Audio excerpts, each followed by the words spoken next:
Sir banking প্রফেশনে যাব নাকি বিসিএস দিব, স্যার নাকি অন্য অন্য গভর্নমেন্ট জবে যাব নাকি অন্য কিছু করব, স্যার শিক্ষকতায় যাব নাকি এইটা করব। ভাই, আপনার মনের কথা শুনতে হবে। আপনার মন কি চায়, আপনার মন কোন কাজটা করতে ভালোবাসে, আপনার কোন কাজটার সাথে আপনি সারাদিন থাকলেও ক্লান্তি বোধ করেন না, that is your real passion. So definitely you should go for it, whether it is banking profession or BCS cadre or education service, any field. Okay, so যার যেটা ভালো লাগে, যার যে জিনিসটার প্রতি একটা স্বপ্ন আছে, ফ্যাসিনেশন আছে, সেইটার জন্য আমাদের যাওয়া উচিত।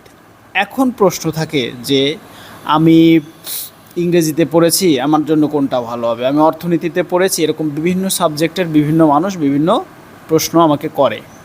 তো তাদের উদ্দেশ্যে বলছি যে প্রথম থেকেই আমার একটা ড্রিম জব থাকে বা স্বপ্নের একটা পেশা থাকে, রাইট? এখন এই স্বপ্নের পেশাটা আমরা অনেকেই কিন্তু ছোটোবেলা থেকে লালন করি ভেতরে, কিন্তু সমস্যাটা হচ্ছে এই স্বপ্ন বা ফ্যান্টাসি এক জিনিস আর রিয়ালিটি এক জিনিস। যখনই সে বাস্তব জীবনে ওই পেশায় প্রবেশ করে তখন ওই ফ্যান্টাসি বা স্বপ্নের সাথে রিয়েলিটির একটা সংঘর্ষ হয়, কারণ কল্পনার জগৎ আর বাস্তব জগতে অনেক অমিল থাকে, যার ফলে এক ধরনের হতাশা তৈরি হয়। তাই এই হতাশা থেকে মুক্তি পাওয়ার যে উপায় সেটা হচ্ছে আমার যে ড্রিম জব বা আমার যে একটা স্বপ্নের জব, আমি ওই জবের প্রথমই হচ্ছে যেটা চ্যালেঞ্জগুলো সম্পর্কে জানবো। কাদের কাছ থেকে জানবো?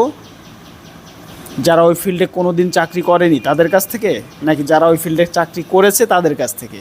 ডেফিনেটলি যারা ওই ফিল্ডে চাকরি করেছে এবং করছে বর্তমানে তাদের কাছ থেকে জিজ্ঞেস করব, এবং একাধিক ব্যক্তির কাছে জিজ্ঞেস করব, কারণ এদের ভিতরে অনেক স্যাডিস্ট আছে। তারা তোমাকে যে কোনো বিষয়ে জিজ্ঞেস করলে সবসময় নেগেটিভ কথা বলবে। সো 2-3 জনের সাথে যেন আমরা কথা বলে নিই যে স্যার বা ভাইয়া, আপনি তো এই প্রফেশনে আছেন, বা আপু, আপনার এখানে চ্যালেঞ্জগুলো কী কী? তখন উনি বলবে, তারপরে খুঁটিনাটি জিজ্ঞেস করতে হবে, কয়টা অফিসে আসতে হয়, কয়টায় বেরোতে হয়, অফিসের পরেও কি অনেক সময় থাকা লাগে কি না, তারপর বসরা বা ঊর্ধ্বতন কর্তৃপক্ষ অনেক ধরনের প্যারা বা যন্ত্রণা দেয় কি না। ওকে, এ বিষয়ে একটু আমরা খোঁজ নিব। তারপরে কি করা যায়, যে এখানে সুযোগ সুবিধে কেমন, কি কি সুযোগ সুবিধে পাওয়া যায়। তাহলে আমি চ্যালেঞ্জগুলোও জানলাম, প্রসপেক্টগুলোও জানলাম, অর্থাৎ আমার যে এখানে সমস্যাগুলোও জানলাম এবং আমার যে সম্ভাবনার জায়গাগুলো, যেখান থেকে আমি অনেক বেশি উপকৃত হতে হবো, সেই জায়গাগুলোও জানলাম। এরকম যদি 2-3 জনের কাছ থেকে জানতে পারি, তখন কিন্তু আমার ওই ফ্যান্টাসি বা আমার স্বপ্নের সাথে বাস্তবতার অনেকটা মিল থাকবে। এর ফলে হবে কি, এর পরবর্তীতে যখন আমি ওই পেশাটায় যাব বা প্রবেশ করব, তখন কিন্তু আমার অতটা কষ্ট লাগবে না।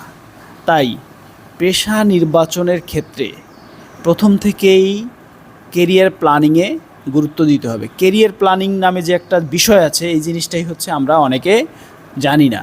তাই আমরা যারা ইন্টারমিডিয়েট বা অনার্স বা ডিগ্রিতে পড়ি, আমাদের কিন্তু কেরিয়ার প্ল্যানিংয়ের সময়টা এসেছে। কেরিয়ার প্ল্যানিং এক জিনিস, বাজার থেকে গাইড কিনে বই পড়া আর এক জিনিস। কেরিয়ার প্ল্যানিং হচ্ছে এই যে সম্ভাবনার জায়গাগুলো দেখা, চ্যালেঞ্জের জায়গাগুলো দেখা, আমার ভালো লাগার জায়গাগুলো দেখা, সব মিলিয়ে একটা টার্গেট এবং গোল সেট করা, যে এই ধাপের পর আমি এই ধাপ করব, এই ধাপের পর আমি এই ধাপ করব, এই ধাপের পর আমি এই ধাপ করব। কারণ এক এক ধরনের পেশায় এক এক ধরনের কাজ করতে হয় এবং এক এক ধরনের প্রস্তুতি নিতে হয়, আমরা সবাই জানি। তাই আর দেরি না করে, যারা আমরা ইন্টারমিডিয়েটে পড়ি বা যারা আমরা অনার্স, মাস্টার্স বা ডিগ্রিতে পড়ি, বেটার লেট দ্যান নেভার। দেরিতে শুরু না করার চেয়েও কখনো শুরু না করার চেয়ে দেরিতে শুরু করা অনেক ভালো। সো কখনোই দেরি হয় না, আসলে শুরুটা করে দিতে হয়। আজই শুরু করে দেই, খাতা কলম নেই, খাতা কলম নিয়ে একদম সুন্দর করে, যে আমার স্বপ্নের পেশা, তারপরে এখানে আমার সম্ভাবনার জায়গাগুলো বা সুবিধে, তারপরে সমস্যা বা প্রতিকূলতা বা চ্যালেঞ্জ।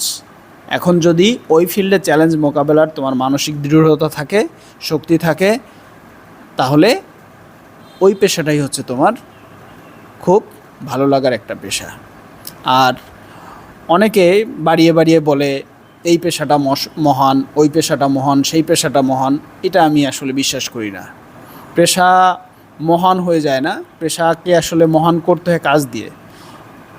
এখন কাজ যে যত ভালো করবে ওই পেশাটা তত মহান হয়ে উঠবে এবং তার নামেই সবাই পরিচিত। যেমন ভোক্তা অধিদপ্তর থেকে যে একটা অভিযান চালায়, ওই স্যারের নাম কিন্তু সারা বাংলাদেশের মানুষের কাছে ছড়িয়ে গিয়েছে।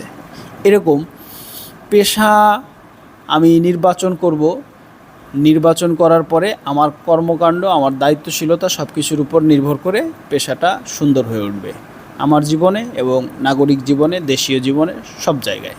তাই পেশা নির্বাচনের ক্ষেত্রে যেন আমরা অতি আবেগী না হয়ে ভুলের ফাঁদে পা না দিই, তাহলে কিন্তু সারাটা জীবন হতাশায় কাটাতে হবে। কারণ এই চাকরির সাথে কারো 30, 32, 35, 26, 28 বছর কাটাতে হবে। তাই পেশা নির্বাচনের ক্ষেত্রে আরও সচেতন হই। আর কারো যদি কোনো ধরনের প্রশ্ন থাকে, কোনো কথা থাকে, কোনো জিজ্ঞাসা থাকে, আমাকে ইনবক্সে ডিটেলস লিখে পাঠাতে হবে।